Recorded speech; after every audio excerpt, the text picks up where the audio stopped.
Assalamualaikum warahmatullahi wabarakatuh.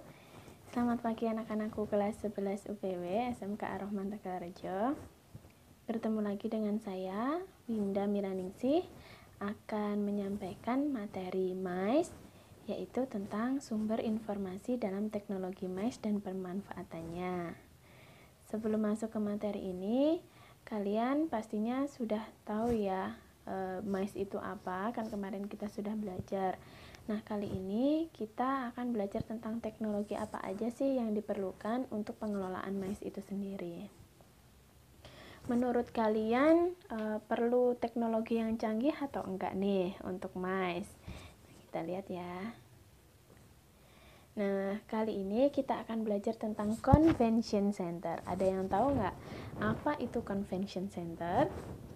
Pastinya kalian pernah mendengar karena kayak sudah sering lah diberitakan di TV. Kalian pasti sudah sering mendengar itu. Cuman kadang ada yang belum mengerti atau belum paham apa sih itu Convention Center. Makanya kita akan belajar kali ini.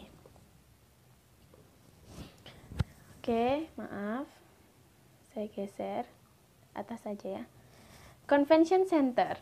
Convention Center itu adalah rangkaian fasilitas-fasilitas yang disediakan bagi meeting dan exhibition dan juga kegiatan MAIS yang lain. Jadi ini adalah mulai dari tempat atau lokasinya sampai fasilitas-fasilitas yang mendukung untuk acara meeting, insentif, conference dan juga exhibition itu sendiri. Itu dinamakan Convention Center. Contohnya gambar yang di tengah ini sudah kalian lihat ya, itu adalah ICE, kepanjangan dari Indonesia Convention Exhibition. Jadi di sini adalah tempat untuk melaksanakan kegiatan MAIS yang juga tentunya dilengkapi dengan fasilitas-fasilitas yang mendukung dan juga teknologi-teknologi yang canggih. Oke, kemudian ada fasilitasnya itu apa aja? Itu berupa akomodasi. Kalian sudah tahu ya akomodasi itu apa? Akomodasi itu yang berkaitan dengan penginapan tentunya ya. Terus kemudian food and beverage, yaitu tentang makanan dan minumannya, hidangan-hidangannya. Kemudian shopping centernya, itu untuk pusat perbelanjaannya, dan entertainment atau hiburannya, dan juga tours atau yang menyediakan travelnya atau perjalanannya. Kemudian fasilitas penunjang yang biasanya ada di convention center yaitu ada restoran, bar, telepon booth, postal service, photographer, desk cafeteria, faksimil, radio, dan juga masih banyak yang lain lagi. Seperti yang sudah disebutkan di situ ya. Langsung saja next untuk mempersingkat video. Nah, kemudian ada faktor yang perlu diperhatikan dalam penanganan convention. Apa saja? Faktor dalam convention itu ada dibagi menjadi dua. Yang pertama adalah faktor umum, yang kedua faktor khusus. Faktor umum dibagi menjadi dua lagi, yaitu kondisi bangunan dan juga peralatan. Terus yang kedua adalah fasilitas.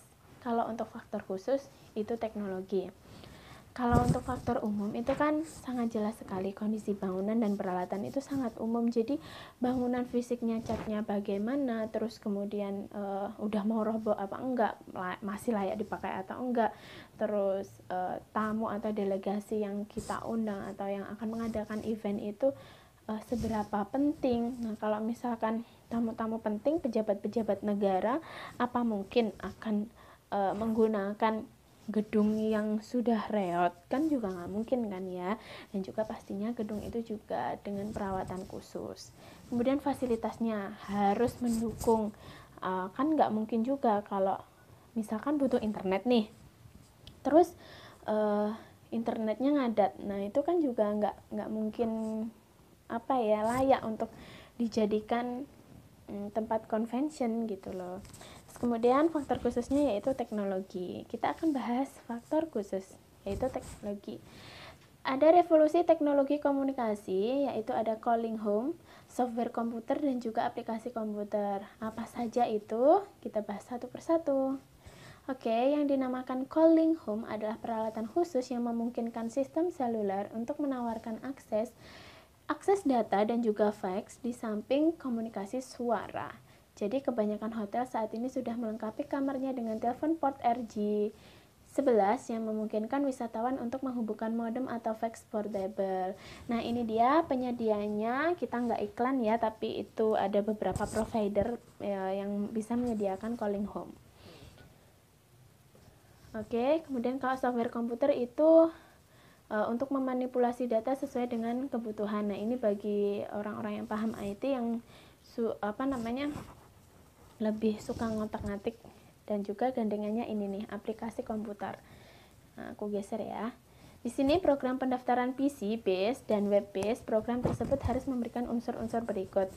Jadi yang pertama, acara dan sesi pendaftaran yang fleksibel, penelusuran akomodasi dan jadwal, penempatan speaker dan peserta, surat konfirmasi dan label surat, rencana dan tanda-tanda, penyusunan huruf nama yang berkualitas tinggi, dan juga daftar delegasi, anggaran dan ringkasan keuangan. Jadi aplikasi yang digunakan itu biasanya merangkum dari A sampai G itu tadi anak-anak ya. Jadi ada PC base dan web base itu memberikan unsur-unsur itu, karena semuanya aplikasi yang digunakan dalam convention center itu intinya untuk mempermudah kita dalam melaksanakan event itu sendiri. Ya kan, jadi mulai dari acaranya bagaimana, terus kemudian pendaftarannya, terus daftar delegasinya, semuanya itu bisa di browsing atau bisa di kita search di aplikasi komputer itu. Jadi untuk memudahkan kita dan juga untuk backup data kita. Nah, kemudian faktor khususnya di sini ada teknologinya, yaitu audio visual yang baru. Nah, jadi nggak mungkin kalau misalkan kita meeting dengan pejabat itu, atau mungkin dengan dengan rekan-rekan kerja, itu nggak mungkin kan dengan fasilitas yang sederhana. Nah, itu jadinya ada teknologi audio visual. Nah, seperti itu. Jadi kita bisa misalkan kita ada presentasi, kita bisa tampilkan atau tayangkan di layar yang besar LCD kayak gitu. Terus kemudian audionya juga yang harus bagus, jadi suara kita bisa tertangkap dengan baik. Kemudian ada teknologi audio, yaitu suara saja. Kalau audio visual itu ya berarti suara dan juga gambar ya. Kemudian yang terakhir materi kali ini adalah jenis-jenis mikrofon. Jadi ternyata ada banyak sekali mikrofon ya kan. Kalian tentunya mungkin sudah ada beberapa yang tahu beberapa jenis mikrofon, tetapi mungkin penggunaannya untuk kapan, terus kemudian untuk apa sih fungsinya, kenapa kok harus beda-beda bentuk seperti itu. Ternyata dari bentuk itu juga disesuaikan dengan kegunaan atau fungsinya. Jadi kalau misalkan pemakaiannya itu harus tepat sesuai dengan apa yang dibutuhkan kita. Yang pertama, lavalier microphone itu dapat digantung di leher dan memudahkan pemakai untuk bergerak bebas, dan biasanya wireless atau nirkabel. Nah, ini kita punya ya, di UPW kita insya Allah sudah punya mikrofon ini, rencananya untuk praktek guiding dan juga praktek MICE gitu ya.